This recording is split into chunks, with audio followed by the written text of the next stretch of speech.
You have her casket. You have a cemetery waiting and a son who needs closure. But when you try to leave your neighborhood with your wife's coffin, a woman stands at the gate and refuses to let you pass. She tells you that your dying wife's final wish requires board approval. She says your grief violates community standards. She actually smiles while blocking your wife's funeral. You just watched your wife of 12 years take her last breath. You held her hand as the cancer finally won. You promised her one last thing, that you would take her to the pond where she felt most at peace, where you'd spent your happiest moments together. You have her ashes. That woman was Karen Mitchell, the HOA president, and she had absolutely no idea that the man she was stopping had designed every camera, every lock, and every digital system in the entire neighborhood. She had no idea that he could see everything, access everything, control everything. And when I say this man decided to take her down, I don't mean with anger or revenge. I mean with evidence, documentation. The absolute truth is broadcast to thousands of people. What happened next didn't just destroy Karen Mitchell. It dismantled the entire system of abuse she'd built, exposed decades of fraud, and brought a community back to life. But it came at a cost that can never be repaid. Where are you watching from today? Drop your country in the comments. And please, subscribe right now, because what you're about to hear will change how you think about power, authority, and what one grieving man can do when he's had enough. The afternoon sun hung heavy over Riverside Heights on that September day. It was the kind of weather that felt like summer refusing to leave. The kind of day that should have been ordinary, but nothing about this day would ever be ordinary again. I stood at the security gate, with my hands trembling. Behind me, the hearse was waiting. Inside that hearse, my wife Maria lay in her coffin. We were supposed to be driving to the cemetery. We were supposed to be giving her the burial she deserved. Instead, we were standing here, blocked by a woman in a pressed blazer whom I'd never spoken to before in my entire life. Karen Mitchell stood with her hand on the gate control panel, like it were a weapon. In a way, it was. She had the power to open or close that gate. She had the power to let my wife through or keep her locked out. And she was choosing to keep her locked out. You cannot bring that through here, Karen had said just 5 minutes ago. Her voice was sharp and certain. The board has not approved this. The board has not approved this. Those words kept echoing in my head over and over again, as if burying my wife required permission from a homeowners association, as if Karen Mitchell had any right to stand between a man and his grief. My name is James Carter. I'm a computer engineer. I've spent the last 15 years building security systems, networking infrastructure, and smart home technology. I've built the systems that protect this entire neighborhood, the cameras that watch every entrance, the gates that open and close, the sprinkler systems that water every lawn on schedule. I've built the digital backbone that keeps Riverside Heights running. And Karen Mitchell, president of the Riverside Heights HOA, was using my own technology to stop my wife's funeral. I could hear my son crying in the back seat of my car. He was only 7 years old. He didn't understand why we had stopped. He didn't understand why Mommy's box couldn't go through the gate. All he understood was that something was very wrong and Daddy couldn't fix it. That broke something inside me. I stepped closer to Karen. I didn't raise my voice. I kept it quiet and controlled the way I always do when I'm dealing with a problem that needs solving rather than shouting about. I built the security system for this gate, I said. Every camera still sends alerts to my phone. Every access log still runs through servers I installed and maintain. Don't test me, Karen. She stared at me. For just a moment, I saw something flicker across her face. Not fear exactly, but uncertainty. For just a second, she seemed to realize that the power she was wielding so confidently might not be as absolute as she believed it was. But then her expression hardened again. The moment passed. The rules exist for a reason, she said. She actually tilted her head like she was explaining something to a child who didn't understand. If we allow one exception, everything falls apart. Exceptions create precedent. Precedent creates chaos. I wanted to tell her that my wife's funeral was not an exception to be negotiated. I wanted to tell her that some things mattered more than rules. But instead, I just looked at her, this woman who had never lost anything important, who probably thought the most serious thing that could happen to a person was a late HOA payment. Behind me, the hearse driver stepped out. He was in his 60s, with kind eyes and a weathered face. He'd been driving hearses for 37 years. He'd seen every kind of grief, every kind of pain, and I could see in his expression that he'd never seen anything quite like this. "Ma'am," he said quietly, "I have been doing this my whole life. I have never in all my years been stopped from delivering someone to their final rest. Not once." Karen didn't even look at him. "That is not my concern," she said. "My concern is maintaining order in this community." And that's when I realized something important. This wasn't about rules. This was about power. Karen Mitchell enjoyed the feeling of having power over people, and when someone like that gets a position of authority, they become dangerous. I looked around. Neighbors were starting to come out of their houses. Curtains were being drawn back. Phone cameras were appearing in windows. The drama of the situation was magnetic. People were drawn to it like they were drawn to accidents on the highway. My son's crying got louder from the car. Desperate crying. The sound of a child who didn't understand why his mother was being kept away from him. The sound of grief that was too big for a 7-year-old body to contain. And I made a decision in that moment. A decision that would change everything. "Open the gate," I said. My voice was still quiet, but it was different now. It had steel in it. "I will not," Karen said. She actually smiled. The kind of smile that made my skin crawl. The smile of someone who was enjoying their own power too much. "Then I will open it myself," I said. I turned and walked back to my car. I could see the shock on Karen's face. She had not expected me to move. She had expected me to keep arguing, to keep pleading, to keep accepting her authority. But I had spent the last 20 years working with systems, with code, with the underlying logic that makes things work. And I knew something about the gate system that Karen didn't know. The gate could be opened from the inside. I got into my car and closed the door. My son was still crying. I reached back and squeezed his hand. "Daddy is going to get Mommy through," I promised him. I pulled out my phone. I opened the access panel for the gate system. Not the normal user interface that most people would see. The administrative interface. The one I had installed when I built the system. The one that was password protected, yes, but only with a password that I had created. 45 seconds later, I was in. I could hear Karen yelling from outside my car. "You cannot do this. This is vandalism. I will call the police." But her voice didn't matter. What mattered was the green light that appeared on my phone screen. What mattered was the mechanical sound of the gate beginning to slide open. I put my car in drive and moved forward slowly. The hearse followed behind me. The gate opened wider, and I could see Karen's face getting redder and redder.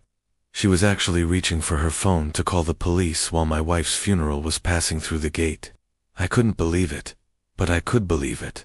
By that point, I had already seen what Karen Mitchell was really capable of. As I drove through, neighbors stepped out into the street. They were filming. They were watching.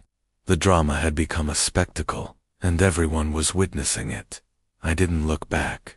I just kept driving through the gate, past Karen Mitchell, past the power she had tried to wield, past the barrier she had tried to put between me and my wife's final rest.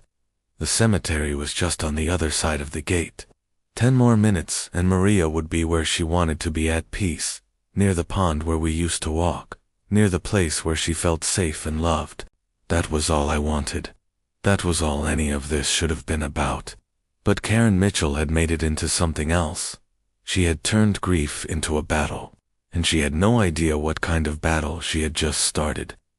Before I go any further, I need to tell you about Maria, because this story is not really about Karen Mitchell. It's about Maria. It's about what we lose when we lose the people we love. Maria Carter was the kind of woman who made everyone around her feel safe. She was a teacher. She taught 4th grade at Lincoln Elementary, and every single one of her students knew that they mattered, that they were seen, that their thoughts and feelings were important. We had met in college. I was a computer science major, quiet and awkward, spending more time with code than with people. She was a psychology major, warm and open, the kind of person who could talk to anyone about anything. She was sitting behind me in the cafeteria, and she had reached over and asked if the empty seat at my table was taken. That simple question changed my entire life. We got married 7 years later. We bought a house in Riverside Heights when my career took off. We had our son Thomas when I was 31. Maria left teaching to stay home with him, but she never really left teaching. She was always teaching Thomas, teaching him to be kind, teaching him to notice when people were hurting, teaching him that the world needed people who cared. Maria had been diagnosed with cancer 2 years before the funeral. The aggressive kind, the kind that doesn't respond well to treatment. We fought hard. We tried everything, but in the end, the cancer won. In her final weeks, she was in and out of consciousness. But there was one thing she kept asking for. One thing that mattered to her more than anything. "I want to be buried at the pond," she would whisper to me. "The place where we used to walk, where we were happy. I want to rest there." She would reach for my hand with fingers that had become skeletal, paper-thin skin, eyes that were losing their light. "Promise me, James," she would say. "Promise me that when I am gone, you will take me to the pond." I promised her. Of course, I promised her. What kind of husband would I be if I didn't promise the dying woman I love that I would honor her final wish? I had no idea that honoring that promise would mean fighting Karen Mitchell. I had no idea that it would mean confronting a system of control and abuse that had been festering in our neighborhood for years. But Maria had always taught me that doing the right thing sometimes means standing up to people who don't want to be challenged. And she was right. She was always right. That evening, after Maria was buried, after my son had cried himself to sleep in my arms, after the funeral service was over, and the neighborhood had gone back to pretending nothing had happened, I went to my office. My office is a small loft downtown. It's where I keep all my servers, where I keep all my projects, where I keep all my work. The walls are lined with equipment that costs more than most people's houses. Blinking lights, humming machines, the digital heart of everything I had built, and it was all connected to Riverside Heights. I opened my laptop and pulled up the security footage from that afternoon. The footage from the camera I had installed at the gate 3 years ago. The one that Karen had relied on to enforce her rules. The one that was supposed to keep her neighborhood safe. Karen was standing at the gate control panel. Her hand is on the button. Her face was calm and certain. There I was, approaching with the quiet desperation of a man whose world was ending. There was the moment when she told me she wouldn't open the gate. There was the exact moment when she smiled. I watched that smile over and over again. That expression of satisfaction on her face at the idea of having power over me, at the idea of stopping my wife's funeral, and I made another decision. I was going to find out everything about Karen Mitchell, everything about how she got her power, everything about how she used it, everything about what she was hiding. Because people like Karen don't get power by accident. They get it by making sure no one challenges them. They get it by keeping people afraid. I started with the financial records. The HOA budget was supposed to be public record. I filed a request for access. But I also did something else. I accessed the HOA database using the legitimate access I had because I was the one who designed it. But I also had deeper access that I had built in years ago, just in case I ever needed to do maintenance or fix problems. That access was now going to show me everything. I spent the entire night going through files, financial records, board meeting minutes, violation notices, fines that had been issued, fines that had been paid, fines that seemed to appear and disappear without explanation. By sunrise, I had found something. Violations were being issued that were never approved by the board. Fines were being charged that didn't match the official rules. There was money flowing into accounts that shouldn't exist, and all of it had Karen Mitchell's signature. I called a contact I had at the City Housing Authority. His name was Robert Singh, and he had been helpful when I had questions about neighborhood regulations in the past. I need to report some irregularities in an HOA, I told him. My voice was steady, but inside I was shaking with anger. He listened as I told him what I had found. I could hear the concern growing in his voice. If this is real, he said slowly, this is more serious than just financial mismanagement. This is potentially criminal fraud. The state will have to investigate. It is real, I said. I can send you the documentation. I can send you everything. But I didn't send him everything. Not yet, because I knew something about Robert Singh. He was a good man, but he worked within a system that moved slowly, a system that followed procedures, a system that gave people like Karen time to cover their tracks. I needed to move faster than the system, so I did something else. I reached out to a journalist. Her name was Sarah Chen, and she worked for the local news station. I knew her because she had done a story about smart home technology a year ago and had interviewed me. She had seemed intelligent, thorough, and willing to ask the hard questions. I sent her an anonymous email with links to the files. Within an hour, she emailed me back. If this is real, I want to talk to you in person, and I want the full story, not just the financials. A week later, I was sitting in a television studio, bright lights, professional cameras. A reporter was asking me questions that would soon be broadcast to thousands of people. Sarah Chen had verified the financial documents. She had contacted the state authorities, and she had asked me to tell my story. The story of the day the gate was closed to my wife's funeral. The story of what I had discovered after. Mr. Carter, Sarah said, looking directly at the camera.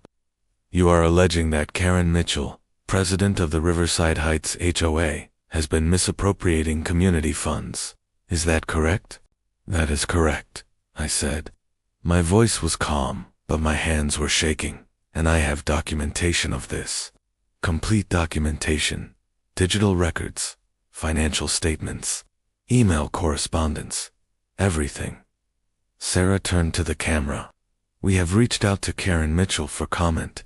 She has declined to respond at this time. The story aired that evening.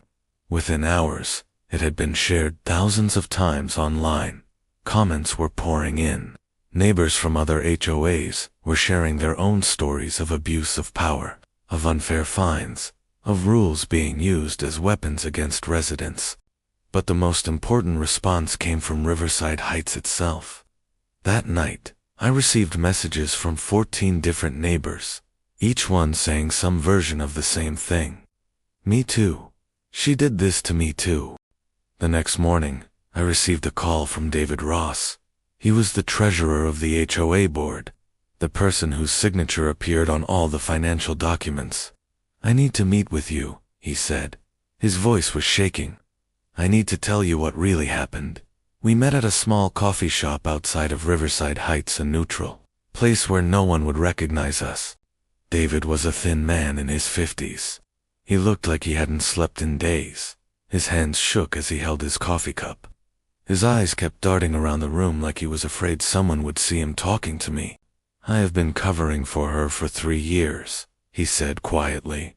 Not by choice, but I couldn't stand up to her. She has so much control over the board, over the finances, over everything. Why are you telling me this now? I asked. Because of what she did to you, he said, blocking a funeral. I was there when she got the request for access that day. It was a simple request, just asking for the gate to be open so the hearse could pass through. And she denied it, on purpose, because you had confronted her about the systems. Because you had challenged her authority. David pulled out a small flash drive from his pocket. He slid it across the table to me. Everything is on here, he said. The real financial records, the accounts she uses to hide money, the violations she creates without board approval. Everything that proves what you already found out. But this is coming from inside. This is from someone who was part of it. I took the drive. It felt heavy in my hand. Why are you doing this? I asked. Because I couldn't stop her when it was just affecting people's landscaping. When it was just affecting how they painted their houses. I couldn't stand up to her because I was afraid. But blocking a funeral, that was different. That was when I realized she wasn't just enforcing rules. She was just enjoying power for its own sake. And I couldn't be part of that anymore. The emergency board meeting was called for the following Saturday. It was held in the community gymnasium, and word had spread through the neighborhood like wildfire. Everyone knew something was happening. Everyone knew there was going to be a confrontation. By the time the meeting started, the gymnasium was packed. Every seat was filled. People were standing along the walls. Phones were recording. This was not just an HOA meeting anymore. This was a reckoning. Karen sat at the board table in the front. She looked confident. She looked prepared. She had no idea what was about to happen. Margaret, one of the other board members, called the meeting to order. She looked nervous. She knew something big was coming. We have called this emergency meeting to address some serious concerns that have been brought to our attention, Margaret said. Concerns regarding the administration of our community finances and the enforcement of neighborhood rules. The crowd murmured. Phones came up. Cameras were positioned. I would like to present evidence, Margaret continued. She nodded to me. I stood up. I had a laptop connected to a projector. I had prepared a presentation charts showing the financial discrepancies, screenshots of the unauthorized fines, an email correspondence showing Karen approving fines that were never presented to the board. As each slide appeared on the wall behind me, the crowd's reaction grew louder.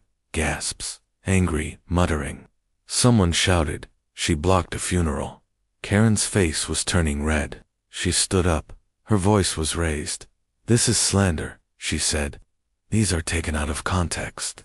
You are manipulating data to create a false narrative." "The data doesn't manipulate itself," I said quietly. "Every fine you issued without board approval, every unauthorized override of the gate system, every access you had to accounts that should have been monitored, every decision that was made without transparency, it's all here. It's all documented, and it's all traceable back to you." I clicked to the next slide. David's financial statements, his confession in writing, his admission that he had been forced to sign off on unauthorized expenditures. Karen looked at David. For a moment, they made eye contact across the gymnasium, and David did something brave. Despite his fear, despite knowing that standing up to Karen meant standing alone, he stood up. "Everything he said is true," David said. His voice was shaking but clear. "I was part of it. I covered for her because I was afraid, but I cannot do it anymore." The fine that was issued to Mr. Carter for his wife's funeral was not approved by this board. It was issued by Karen unilaterally as a punishment for his having the audacity to move his wife's coffin through the gate. That is not enforcement of rules. That is abuse of power. The gymnasium erupted. People were shouting. Phones were recording everything. The story was happening in real time, and every moment was being captured. Karen tried to maintain her composure, but it was cracking. Her voice got louder, more desperate. "You are all turning on me," she said. "I have done everything for this community. I have built the rules that keep this place safe, and this is how you repay me. You have turned rules into weapons," I said. My voice cut through the noise. "You have used your authority to intimidate and control people. And when someone finally stood up to you, you tried to humiliate them by blocking their wife's funeral." I paused, looking directly at the camera that was streaming this live to thousands of viewers. That is not leadership. That is abuse. The meeting descended into chaos after that. Board members were demanding Karen's resignation. The crowd was chanting for her removal. Neighbors were sharing their own stories of unfair treatment at her hands. The power that Karen had held for so long was crumbling in real time. 3 days later, Karen called another meeting. But this time, the dynamics had completely changed. She was no longer in control. She was under siege, and everyone knew it. She arrived at the gymnasium looking smaller than she had before, diminished. The weight of her exposed abuse of power was pressing down on her. She stepped to the microphone. The crowd went silent. Everyone wanted to hear what she would say. "I apologize," she said. Her voice was quiet, almost defeated. "To Mr. Carter, to his family, to the entire community.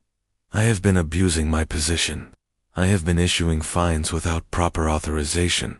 I have been misusing community funds, and I have been using rules as a tool for control rather than as a means of creating a safe and fair community." She paused, her hands gripping the microphone so hard her knuckles turned white. "In particular, I apologize for blocking the funeral procession on the day of Maria Carter's burial. That was wrong, that was cruel, and it was an abuse of my authority. I had no right to do that. I had no right to treat grief as a violation of rules." I was standing in the crowd. My son was next to me. He squeezed my hand as Karen spoke. "I am resigning from my position, effective immediately," Karen continued. "And I am cooperating fully with the state investigation into my financial management of this community. I am deeply sorry for the harm I have caused." And that was it. After years of unchecked power, after years of ruling through fear and intimidation, Karen Mitchell's authority was gone. The state investigation led to criminal charges. She was fined $50,000 and ordered to pay back all the misappropriated funds. She was sentenced to 6 months of community service and placed on probation for 2 years. More importantly, she resigned. She moved away from Riverside Heights. She couldn't face the community anymore, couldn't walk the streets knowing what she had done. A year after Maria's funeral, the community gathered at the pond, the place where Maria had wanted to be buried, the place where she had felt most at peace. A memorial garden had been planted in her honor, trees, flowers, a stone bench with her name engraved on it, a place where people could come to remember, to reflect, to find peace, just like Maria had. The new HOA board had voted unanimously to create it. It was a gesture of recognition, of apology. The community finally acknowledged what had been done wrong. My son sat next to me on the bench. He was 8 years old now. He had started to process his grief, started to understand that Mommy was in heaven, but that she was also here, in this place, in this garden, in his memories. "The community is better now," he said to me, with the simple wisdom of a child. "Karen is gone. Everyone is nicer." I squeezed his hand. Yes, I agreed. People are nicer when they are not afraid. The new HOA had implemented complete financial transparency. All meetings were now open to residents. All decisions required board approval, and all fines were subject to appeal by the person who received them. It wasn't perfect. No system ever is. But it was fair. And fairness was what had been missing before. David Ross had stayed on as treasurer. He had turned his shame into action, into accountability, into a commitment to never let another person abuse power the way Karen had. And I had gone back to what I do best: building systems, creating security, installing the technology that helps communities function, but with a difference. Now, I made sure to include safeguards, built-in checks and balances, systems that couldn't be manipulated by one person, systems that required transparency and oversight, because I had learned something important from all of this. Technology is not neutral. Systems are not neutral. They can be tools for good or tools for oppression, depending on who is using them and why. And the responsibility for making sure they are used for good doesn't lie only with the person who builds them. It lies with everyone in the community, with everyone willing to speak up, to challenge authority when it crosses a line, to refuse to live in fear. That's what Karen hadn't understood. She believed that power came from above, from authority, from rules.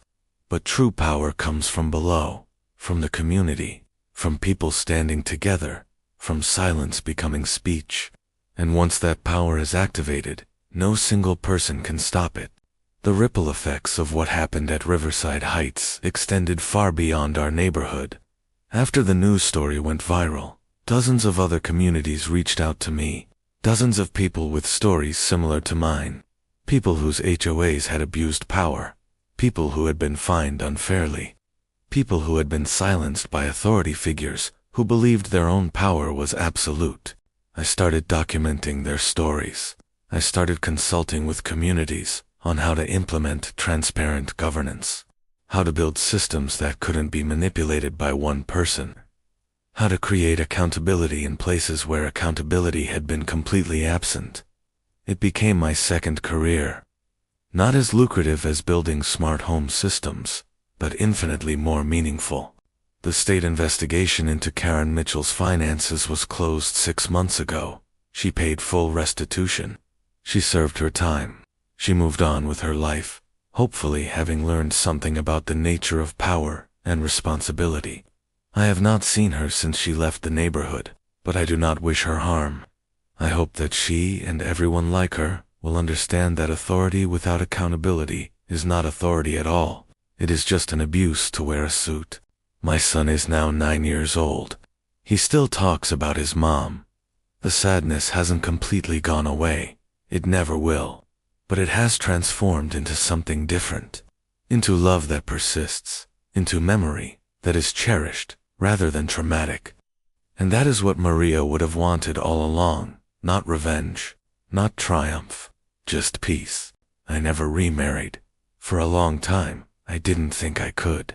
I couldn't imagine loving anyone the way I loved Maria. But over time, I learned that love doesn't erase loss. Love and loss can exist in the same heart simultaneously. And I learned something else. The love Maria gave me didn't end when she died.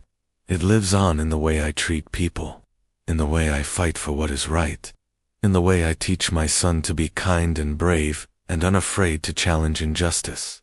Maria is gone, but Maria is everywhere. In the pond where we scattered some of her ashes, in the garden that bears her name, in the community that learned to stand up for itself, in my son's eyes, which are her eyes, in my heart, which she changed forever. Karen Mitchell cost me the love of my life, but she gave me something too. She gave me clarity about what matters. She gave me the strength to fight. She gave me the knowledge that sometimes standing up to power is the most important thing we can do. David Ross eventually moved away from Riverside Heights, too. He couldn't stay after everything that happened. Too many people knew what he'd done. Too much guilt followed him through the neighborhood. But before he left, he told me something that stuck with me. "You didn't just expose Karen," he said. "You gave people permission to challenge authority. You showed them it was possible, that one person standing up could make a difference, that scared people like me could find courage when we needed it most." The new HOA board invited me to speak at their meetings once a month, not as an authority figure, just as someone who cared about the community, someone who had learned something valuable about power and its dangers. Thomas started a scholarship fund in his mother's name. Every year, it sends 5 students from the neighborhood to summer camp. Maria had believed that children who felt safe and seen could become anything they wanted. This scholarship was our way of continuing her work. This is not a story with a happy ending. Maria is still dead. That loss will never be healed. Some wounds don't close. They just become scars we carry forever. But it is a story where grief became strength, where pain became purpose, where one person's funeral became a catalyst for change, where a community learned that silence is never neutral, where power was taken from the hands of the few and returned to the many. That is not happiness, but it is something. It means it is a legacy. It is proof that one person with courage, evidence, and a commitment to truth can change everything. And for a man who lost everything, who had to bury the love of his life because an authority figure wanted to flex her power, who turned that unbearable pain into something that protected his entire community, that is enough. It has to be enough, because it's all that remains when everything else is taken away.